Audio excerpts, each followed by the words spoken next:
बिस्मिल्लाहिर्रहमानिर्रहीम, अस्सलाम वालेकुम। जब आपका वज़ीर दिफ़ा ख़ुद कहे कि हिजान की कैफ़ियत है तो सोचिए कि क्या हालात होंगे। यानी वज़ीर दिफ़ा ख्वाजा आसिफ साहब ख़ुद मान रहे हैं कि मुल्क में हिजान है और वजह क्या है कि ये हुकूमत कुछ फ़ैसले नहीं कर पा रही। अब क्यों नहीं कर पा रही? शायद इसकी वजह यह है कि इनके पास उस तरह का मैंडेट ही नहीं है। जिस तरह से इनको लाकर बिठाया गया है, जिस तरह ये चूचों का मुरब्बा बनाया गया, और फिर अवामी हिमायत उस तरह हासिल नहीं है, वो भी नज़र आ रहा है। लोग इनसे तंग हैं, महंगाई इतनी ज़्यादा है, मईशत तबाह हाल है, उस वजह से इनसे अब फैसले नहीं हो रहे। बहुत से लोग बहुत सी बातें कर रहे हैं। अब रात क्या हुआ? रात को अजीबो गरीब सूरत हाल रही कि जनाब समरी आ गई है, समरी नहीं आई, समरी पहुँच गई है, नहीं जी अभी नहीं पहुँची, क़यास रही ना करें। यानी मरियम औरंगज़ेब साहिबा खुद कहती रहीं कि जनाब क़यास रही उसे परहेज़ करें, अभी प्राइम मिनिस्टर हाउस को नहीं समरी मिली, जब मिलेगी आपको बता देंगे। अब ये रात गए, ये सब कुछ होता रहा। ख्वाजा आसिफ साहब जो हैं वो बयान दे रहे हैं जी समरी आ गई है। अब अजीबो गरीब बातें थी। ख्वाजा आसिफ वज़ीर दिफ़ा कन्फर्म कर रहा है, वज़ीर इत्तलात जो है वो कह रही है कुछ नहीं ऐसा हुआ।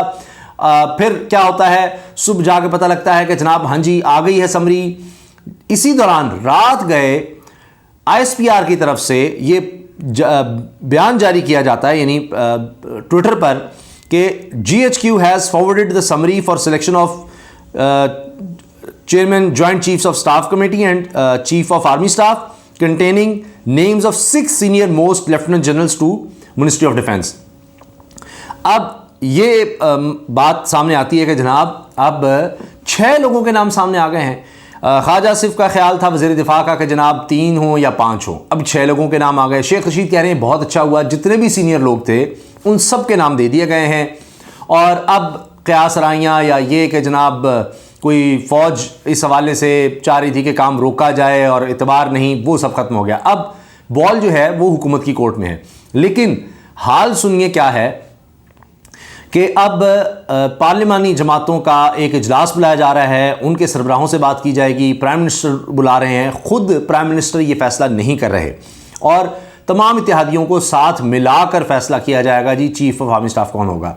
इससे पहले खबरें आई कि जी तुर्किया जाने से पहले वज़ीर आज़म ये फैसला करके जाएंगे। फिर खबर आ गई जी चूँकि फ़ैसला नहीं हो पा रहा तो अब तुर्की का दौरा कर ही नहीं रहे शहबाज शरीफ साहब। फिर खबर आई कि जी ख्वाजा आसिफ साथ नहीं होंगे और वज़ीर आज़म तो जाएंगे, और उससे पहले ही जनाब ये फैसला कर लिया जाएगा। अब लेटेस्ट सिचुएशन ये है कि ज़राए से खबरें चल रही हैं कि जी फैसला हो चुका है, और फिर खबरें क्या चलाई जाती हैं ख्वाजा आसिफ की तरफ से कि जी खुश उसलूबी से सारे मामला हल हो जाएंगे, सब मामला ठीक हो जाएंगे, बड़े बेहतरीन हो जाएंगे। पाकिस्तान की तारीख़ में कभी ऐसा नहीं हुआ कि आर्मी चीफ के ओहदे के हवाले से इस तरह पब्लिक डोमेन में इतनी बहस हो रही हो। यहाँ तक हो रहा है कि कौन किसका आदमी है, कौन किस तरह से लॉबिंग कर रहा है, फ़लाँ बंदा उसका है, फ़लाँ बंदा उसका है, इसको जनाब नून लीग सपोर्ट कर रही है, उसको जनाब पीपल्स पार्टी सपोर्ट कर रही है। ये हालात हैं। और तहरीक इंसाफ जी फ़लाँ को चाहती है। इस तरह कभी नहीं हुआ।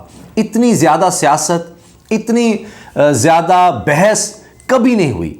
यकीनन ये इदारे के लिए अच्छा नहीं होगा। लेकिन इसका आगाज़ किस तरह से होता है? इसका आगाज़ होता है नवाज़ शरीफ साहब जब टारगेट करते हैं मौजूदा आर्मी चीफ को और जनरल फैज़ हमीद को, और पब्लिकली उनके नाम लेते चले जाते हैं, लेते चले जाते हैं। फिर मरीम नवाज साहिबा अदालतों के बाहर जनरल फैज़ हमीद को निशाना बनाती हैं और बहुत सी बातें। फिर साफ़ियों की तरफ से जब ये सिलसिला शुरू होता है तो फिर इमरान खान साहब की हुकूमत को जब निकाला गया तो उसके बाद फिर इमरान खान साहब ने भी इस तरह की बातें शुरू की, कुछ नाम लेने शुरू किए। लेकिन आर्मी चीफ के हवाले से उन्होंने कोई फेवरेट किसी का नहीं करार दिया। हत्ता कि जनरल फैज़ हमीद के हवाले से कभी सवाल पूछा जाता था, वो कहते थे ऐसा कुछ नहीं था और सिर्फ अफ़गानिस्तान की सूरत हाल थी, मैं चाहता था कि वो कुछ अरसा बतौर DGISI वो कंटिन्यू करें। तो बहरहाल वो अब माजी का किस्सा हो गया। लेकिन ये चीज़ ज़रूर नज़र आ रही है कि कंट्रोवर्सी इस हुकूमत से हल नहीं हो रही। इसी दौरान सलमान गनी साहब ये लिखते हैं कि जी अब शहबाज शरीफ पर सारा बोझ आ गया है, और नून लीग की सियासत को सलमान गनी साहब बड़ी करीब से देखते हैं, जानते हैं, और नवाज़ शरीफ साहब तो अपना फ़ैसला सुनाकर जिनको वो चाहते थे उनका कहकर जनाब वो निकल गए कि सिर्फ यही बंदा जो है हमें सूट करता है। हाल तो ये है कि ये कहा जा रहा है कि जी नून लीग का ख्याल है कि वो बंदा लगाया जाए, क्योंकि हमारी अवामी मकबूलियत बिल्कुल ख़त्म हो चुकी है, तो कोई ऐसा बंदा आ जाए जो हमें जितवा दे, इमरान खान को नाअहल करवाए। इमरान खान साहब खुद ये बात कर रहे हैं कि जी ऐसा बंदा कि जी जो चाहते हैं कि जो नवाज़ शरीफ को वापस लाए, अहल करवाए और मुझे नाअहल कर दे, इनको ऐसा बंदा चाहिए। तो ये सोचकर नवाज़ शरीफ साहब ने हमेशा तैनातियाँ की कि जी हमें कौन सूट करता है, तो वो हमेशा उनको उसका नुकसान हुआ। इस दफ़ा फिर ये बात कही जा रही है कि जी नवाज शरीफ साहब की वाहिद सोच ये थी। अब ये भी कहा गया कि जी एक जो इसमें लेफ्टिनेंट जनरल हैं वो 27 तारीख को रिटायर हो जाएंगे और फिर 29 को देखा जाएगा। सीनियरिटी तो 29 की होती है, लेकिन उनका नाम भी इसमें है। तो इसी वजह से अब ये बड़ी बहस हो रही है कि क्या होगा। इसी दौरान आ रहा है कि जी आज ही सारे मामला हल हो जाएंगे। हो सकता है जब भी आप वीडियो देख रहे हो कोई अनाउंसमेंट भी हो जाए, क्योंकि इतनी ज़्यादा ये हिजान की कैफियत है कि 6 नाम तो सामने आ गए मगर बहस खत्म नहीं हो रही। सबसे ऊपर है जनाब लेफ्टिनेंट जनरल आसिम मुनीर साहब, जो 27 को कह रहे हैं 27 तारीख को रिटायर हो रहे हैं। अब ये भी बहस है कि जी अगर कोई 27 को रिटायर हो रहा है तो 29 की सीनियरिटी होनी चाहिए। 29 को जिस दिन आर्मी चीफ रिटायर हो रहे हैं, जिस दिन उन्हें आर्मी चीफ बनना है किसी नए लेफ्टिनेंट जनरल ने, तो उस दिन की सीनियरिटी के हिसाब से देखा जाएगा। तो उसमें तो आसिम मुनीर साहब रिटायर हो जाते, तो फिर या तो उससे पहले ये तैनाती होगी। इससे पहले ये खबर भी आई थी कि कुछ आर्मी एक्ट में तब्दीलियां हुकूमत करने का सोच रही है, उससे भी उसको पीछे हटना पड़ा था। इसमें सदर पाकिस्तान का किरदार बड़ा अहम हो जाता है, उस पर भी हम बात करेंगे, क्योंकि जो भी यहाँ से जाएगी समरी वो नोटिफिकेशन सदर का दस्तखत ज़रूरी है और सदर के पास इख्तियार है कि कुछ दिन के लिए रोक सकते हैं। तो उसमें भी सीनियरिटी लिस्ट फिर तब्दील हो सकती है। सबसे पहले हैं जी लेफ्टिनेंट जनरल आसिम मुनीर साहब, उसके बाद लेफ्टिनेंट जनरल साहिर शमशाद मिर्ज़ा साहब, फिर तीसरे नंबर पर है सीनियरिटी में बात कर रहा हूँ लेफ्टिनेंट जनरल अजहर अब्बास, उसके बाद जनाब लेफ्टिनेंट जनरल नुमान महमूद साहब, 5वें नंबर पर हैं लेफ्टिनेंट जनरल फैज़ हमीद और 6ठे नंबर पर हैं लेफ्टिनेंट जनरल मोहम्मद आमिर। अब इनमें से कोई भी आर्मी चीफ लगाया जा सकता है और अगर आइन को देखें आप तो ये सिर्फ और सिर्फ प्राइम मिनिस्टर का इख्तियार है। उसमें वो प्राइम मिनिस्टर जो है वो कहते हैं और फिर सदर जो है वो पाबंद है कि जनाब जिसका प्राइम मिनिस्टर कहेगा उसको वो आर्मी चीफ मतलब साइन कर देंगे, नोटिफिकेशन हो जाएगा।